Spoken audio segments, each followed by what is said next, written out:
She saw kind brown eyes behind the wire-rimmed glasses, eyes which showed no sign of recognition.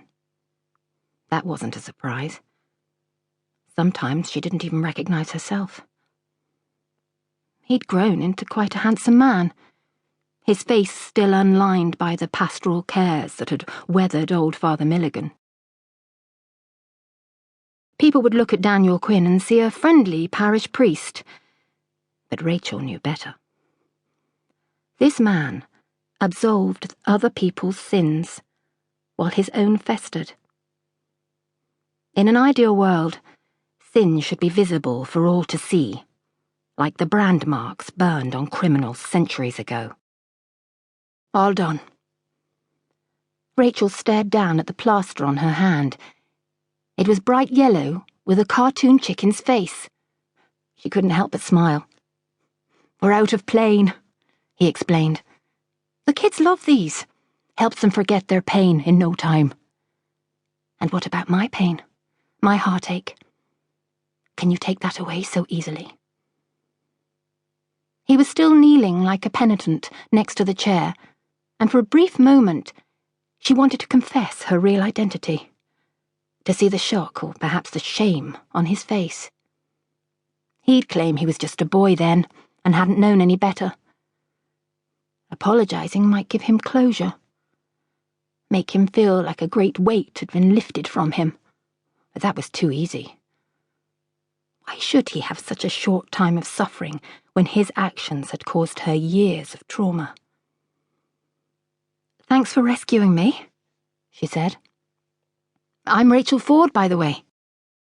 Years ago, when they left Kilbrook for England, Rachel's mother had changed her married name of Rinaldi and reverted to her maiden name Ford, dropping the telltale Irish final E. Part of the fresh start she thought they needed. At first, Rachel had worried the name change would be disrespectful to her dead father, but she quickly got used to it. The new surname sounded solidly English. Although she'd actually been born in England, and her English accent hadn't been affected by the year spent in Ireland, Rachel hadn't wanted to stand out as different in any way at her new school. Now back in Kilbrook, this change of identity would work to her advantage, hopefully helping her to go undetected. "I'm the art history student who wants to study the Stokely murals in your church." Daniel beamed. "Rachel, of course. Pleased to meet you. How was your flight?" "Fine. And did you use that car rental company I recommended?" "I did. Thanks for the advice. I was given a Toyota Corolla at a very reasonable rate. I'd have been here sooner, but the traffic was bad in Galway." Daniel clicked his tongue sympathetically. "Sure, and isn't it always? You take your life in your hands on those Galway roundabouts. Still, you made it, and that's what counts." But there were times during the drive when Rachel had been tempted to head back as fast as she could to Shannon Airport.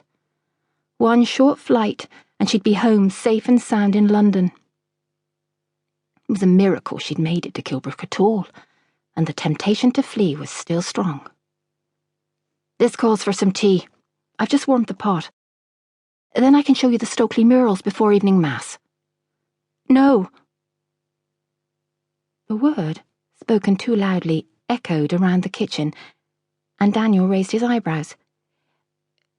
"Sorry, it's just that I'm a bit tired. I'd prefer to see the murals tomorrow." Rachel was tired, but the truth was she couldn't face going into the church today. Just standing in the porch had been bad enough. Hopefully tomorrow she'd feel stronger. And she'd go there alone. Having Daniel at her side would be too risky. What if she broke down? Fair enough. Daniel busied himself at the kitchen counter. "By the way, I've set up a job interview for you tomorrow at 11 o'clock at the Fat Pheasant restaurant. It's in the main square. You can't miss it." "Oh, thanks so much, Daniel. I really appreciate it." "My pleasure," he said, bringing the teacups over to the table.